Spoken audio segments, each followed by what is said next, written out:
이 시간 함께 기도 드리시면서 2024년 8월 4일 예배 드리시겠습니다. 기도하겠습니다. 사랑이 많으신 하나님 아버지 감사합니다. 오늘도 저희들에게 거룩한 주일을 허락하여 주시고 오늘 온 가족이 모여 함께 하나님 앞에 경배와 찬양의 예배를 드릴 수 있게 해주심을 감사와 영광을 드립니다. 아버지 하나님, 저희들 이렇게 행복한 나라에서 행복하게 살고 있지만 전 세계 곳곳에서는 전쟁의 소식이 끊이지 않고 있습니다. 또한 재난으로 말미암아 어려움을 겪는 난민들이 있습니다. 하나님, 그들에게도 긍휼과 자비와 축복을 허락하여 주옵소서. 하실만 하시거든 이 땅의 전쟁을 거두어 주옵소서. 아버지 하나님께 저희들 먼저 믿은 자들이 그들에게 사랑을 전하고 복음을 전할 수 있는 하나님의 아들, 딸들이 되도록 저희들을 만들어 주옵소서. 하나님, 지금 이 시간에도 힘들고 어려워하는 당신의 자녀들이 있사오니 이 예배를 통하여 하나님께 주신 힘과 능력을 체험할 수 있는 귀한 자녀들 되도록 축복하여 주시옵소서. 예배 시간을 주님께 주관하시기를 바라며 예수 그리스도를 받들어 감사드리며 간절히 바라옵고 기도드렸습니다. 아멘. 오늘 하나님의 말씀은 디모데후서 4장 7절과 8절 말씀 되겠습니다. 제가 가지고 있는 한영 성경 347쪽입니다. 함께 봉독하겠습니다. 내가 선한 싸움을 싸우고 나의 달려갈 길을 마치고 믿음을 지켰으니 이제 후로는 나를 위하여 의의 면류관이 예비되었으므로 주 곧 의로우신 재판장이 그날에 내게 주실 것이니 내게만 아니라 주의 나타나심을 사모하는 모든 자에게니라. 아멘. 여러분, 지금 올림픽 보고 계신가요? 올림픽이 한참입니다. 네, 미국, 한국이 메달을 탈 때마다 정말 흥분이 되는데요. 미국과 한국이 경쟁을 하시면은 어느 나라를 여러분도 응원하시겠어요? 네, 저는 둘 다 응원을 합니다. 미국과 한국이 메달을 탈 때마다 정말 흥분이 됩니다. 한국의 양궁 선수들 정말로 대단합니다. 10연패, 3연패, 퍼펙트 10 아주 멋져요. 최연소 선수인 반여진 양의 공기총 금메달, 너무도 자랑스러웠습니다. 펜싱은 어떤가요? 근데요, 한 신기한 것은 조그만 나라에서 어떻게 이렇게들 잘할까요? 정말 신기할 뿐입니다. 사실 한국뿐 아니라 각국 나라 선수들의 메달을 타고 좋아하는 모습들을 보세요. 제가 메달을 타지 않았어도 눈시울이 시큰시큰합니다. 전 세계에서 온 최선을 다하고 메달을 목에 걸은 이 선수들을 보면 정말 감동이 되는데요. 화요일 저녁입니다. 미국 여자 체조 경기팀의 마지막 주자 시몬 바일이 플로어 운동을 끝났습니다. 금메달이 확정 지어진 겁니다. 선수들의 점프를 하며 환호를 합니다. 얼마나 좋았겠어요. 근데요, 뒤에서 소리 없이 눈물을 흘리는 분이 있었습니다. 그들의 코치요. 화면을 보면서 스크린 캡처를 한 것인데요. 제자들의 승리를 보며 양밤을 타고 내리는 구슬 같은 눈물방울을 보고 제 가슴이 찡했습니다. 선수 못지않게 힘들었을 코치들, 그리고 그 눈물에는 기쁨과 고통, 그리고 외로움, 감동, 감격 모두가 담겨 있었겠죠. 우리도 이런 순간을 생각하며 매일매일 살아갔으면 좋겠습니다. 이렇게 감격의 눈물을 흘릴 수 있으면 얼마나 좋겠어요. 역대 올림픽 경기에 승리한 선수를 한번 보세요. 그들이 메달을 목에 걸고 시상대에 오를 때 그들의 나라 국가가 울려 퍼지고 국기가 개양되는 순간의 그 감격은 아마 이루 말할 수 없었을 것입니다. 그렇게 오랜 시간 동안 흘린 땀과 눈물, 그리고 끊임없는 노력의 결실이 그 순간에 다 몰려오겠죠. 그들의 기쁨과 감격은 단순한 승리가 아니라 그 많은 어려움과 고난을 이겨낸 끝에 얻은 열매이기에 더 값질 것입니다. 여러분, 우리는 올림픽 못 나가죠. 하지만 우리는 올림픽은 못 나가도 신앙의 경주에서 이와 같은 영광의 순간을 기대하며 살아갈 수가 있다는 것을 기억하십시오. 승리를 위해서, 그리고 마지막 하늘나라 가서 마지막 면류관을 받는 그 순간을 위해서 뛰어갈 수 있는 저와 여러분들이 되기를 바랍니다. 최선을 다하십시다. 그래서 오늘 본문 말씀은 중요합니다. 오늘 본문에서 바울은 자신의 인생을 돌아보며 나는 선한 싸움을 싸우고 나의 달려갈 길을 마치고 믿음을 지켰으니 라고 말합니다.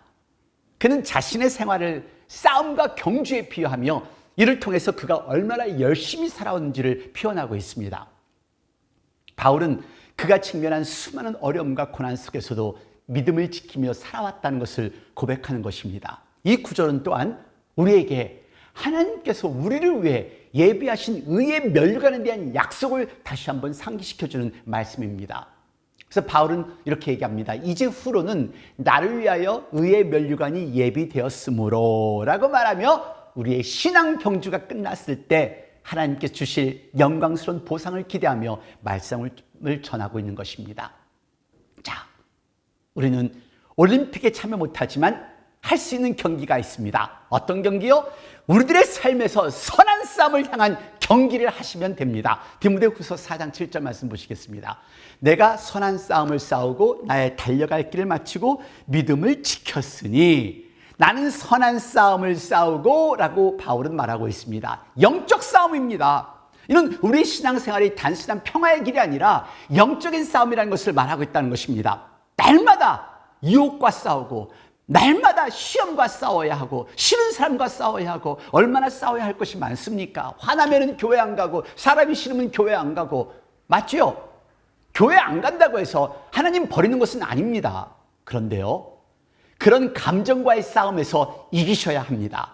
힘들수록 일어나십시오. 이렇게 싸울 때 우리가 강해진다는 것을 기억하셔야 합니다. 그리고 이런 싸움이 있어야 하나님께 더 가까이 나아가지요. 에베소서 6장 12절 말씀 기억하세요. 우리의 씨름은 혈과 육을 상대하는 것이 아니요, 우리는 영적인 무기로 무장하고 싸움에 임하셔야 합니다. 항상 싸울 준비가 되어 있으셔야 합니다. 언제까지요? 두 번째, 승리할 때까지요. 4장 7절 말씀 다시 봉독합니다. 내가 선한 싸움을 싸우고 나의 달려갈 길을 마치고 믿음을 지켰으니, 바울은 나의 달려갈 길을 마치고라고 합니다. 이 말은요, 경주를 완주하는 것이 얼마나 중요한지를 보여줍니다. 올림픽 선수들이 끝까지 포기하지 않고 달리는 것처럼 우리도 우리의 신앙의 경주에서 끝까지 달리셔야 합니다. 히브리서 12장 1절입니다. 우리 앞에 놓인 경주를 인내로 달리며라고 권면하듯이, 그렇습니다. 우리는 인내와 끈기로 우리의 인생의 경주를 완수해야 된다는 것을 기억하시기를 바랍니다. 1968년 멕시코시티 올림픽에서 유명한 일화가 있습니다. 탄자니아의 마라토너 존 스티븐 아쿠아리의 이야기입니다. 지금까지도 유명합니다. 경기 도중 다리와 몸에 심한 부상을 입었음에도 불구하고 끝까지 경주를 마친 것입니다. 이미 경기는 끝나고 관중들도 이미 떠났습니다. 하지만 팔과 무릎에 붕대를 감고 밤이 되어서야 경기장에 들어와 경기를 끝냈습니다. 그를 맞이하는 남아있는 관중들은 기립박수를 치며 그를 환영하였습니다. 경기를 마친 존 아쿠아리는 이렇게 얘기합니다. 내 나라는 나를 5,000마일 떨어진 곳으로 경주를 시작하라고 보낸 것이 아닙니다. 경기를 끝내라고 보낸 것입니다. 멋있죠?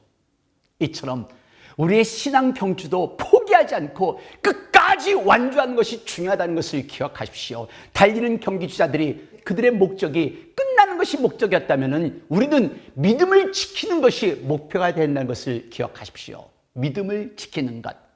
4장 7절 말씀 다시 한번 봉독하겠습니다.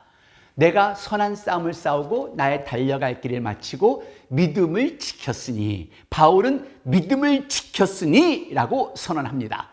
이것은요, 그의 신앙 여정에서 가장 중요한 요소였습니다. 우리가 신앙의 경주를 완주하기 위해서는 끝까지 믿음을 지키는 것이 필요합니다. 우리 끊임없이 흔들리잖아요. 가장 힘든 싸움은요, 외부에서 오는 환경이 아니에요. 내 자신에서 오는 그 어려움, 갈등, 그런 힘들고 이기지 못하는 그 연약함이 나의 가장 큰 장애물이라는 것을 생각해 보시기를 바랍니다. 한국 양궁 선수가 훈련을 할 때 아무런 감정이 없는 로봇과 함께 훈련을 했다고 합니다. 네, 그 이유가요, 어떤 외부 환경에도 요동치지 않는 집중력과 차분한 마음을 갖게 하게 하는 훈련이라고 합니다. 로봇은 움직이지 않으니까요. 감정도 없으니까요. 로봇과 함께 훈련을 했다는 겁니다. 환경에도 상황에도 흔들리지 않는 집중력, 흔들리지 않는 신앙, 이것이 우리에게 필요합니다. 오래전 사랑의 어르신들을 모시고 알래스카를 방문하면서 바위틈에서 자란 나무를 봤습니다. 그리고 이 나무를 보면서 어떻게 바위틈에 저렇게 자랄 수 있을까 생각을 해봤습니다. 생명력입니다. 믿음은 바로 내 자신과의 싸움입니다. 바위를 뚫고 나오는 싸움, 내가 이기겠다는 싸움, 그리고 내가 극복하겠다는 이 결단이 우리에게 필요한 겁니다. 세상의 유혹과 고난 속에서도 흔들리지 않는 믿음을 가져야 우리 이길 수 있습니다. 요한복음 14장 1절에서 예수님이 이렇게 말씀하십니다. 너희는 하나님을 믿으니 또 나를 믿으라. 예수님의 말씀을 기억하십시오. 예수님을 믿으십시오. 하나님을 믿으십시오. 그리고 우리는 천국 백성이 된다는 것을 믿으시기를 바랍니다. 그리고 마지막 날에 우리에게 주어지는 의의 면류관을 기억하시기를 바랍니다. 4장 8절 말씀 봉독하겠습니다. 이제 후로는 나를 위하여 의의 면류관이 예비되었으므로 주 곧 의로우신 재판장이 그날이 내게 주실 것이니 내게만 아니라 주의 나타나심을 사모하는 모든 자에게니라. 아멘. 마지막으로 바울은 의의 면류관이 예비되었으므로 라고 말합니다. 이는 우리의 경주가 끝났을 때 하나님께서 우리에게 주실 영광스러운 보상을 의미합니다. 올림픽 선수들이 금메달을 받는 순간처럼 우리도 하나님께서 주실 면류관을 기대하며 이 경주를 달려가는 저와 여러분이 되기를 바랍니다. 요한계시록 3장 11절 말씀에 이런 말씀합니다. 내가 속히 오리니 내가 가진 것을 굳게 잡아 아무도 내 면류관을 빼앗지 못하게 하라. 할렐루야. 여러분, 지금 우리는 뛰어가고 있습니다. 우리 인생의 경기장에서 뛰어가는 선수입니다. 포기하고 싶고 슬퍼하고 좌절하는 것은 당신의 선택입니다. 하지만 모든 상황에서도 아픔과 상처를 거머쥐고 뛰어갈 수 있는 것 또한 당신의 선택이라는 것을 기억하시기를 바랍니다. 우리 인생은 신앙의 경주입니다. 우리는 선한 싸움을 싸우고 경주를 완주하며 끝까지 믿음을 지켜야 한다는 것을 기억하십시오. 승리하십시오. 이기십시오. 우리 함께 뛰어가십시다. 승리의 면류관을 받을 때까지 우리 함께 뛰어가는 저와 여러분이 되기를 바랍니다. 기도하겠습니다. 아버지 하나님, 저도 힘들고 어려울 때 많이 있습니다. 그리고 포기하고 싶을 때도 있습니다.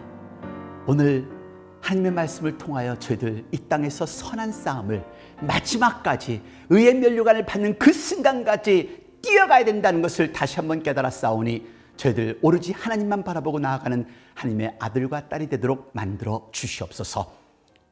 이제 하나님 보며 하나님의 손을 꼭 붙들고 나아가는 하나님의 아들, 딸이 될 때 저희들 모든 것을 극복할 것을 믿습니다.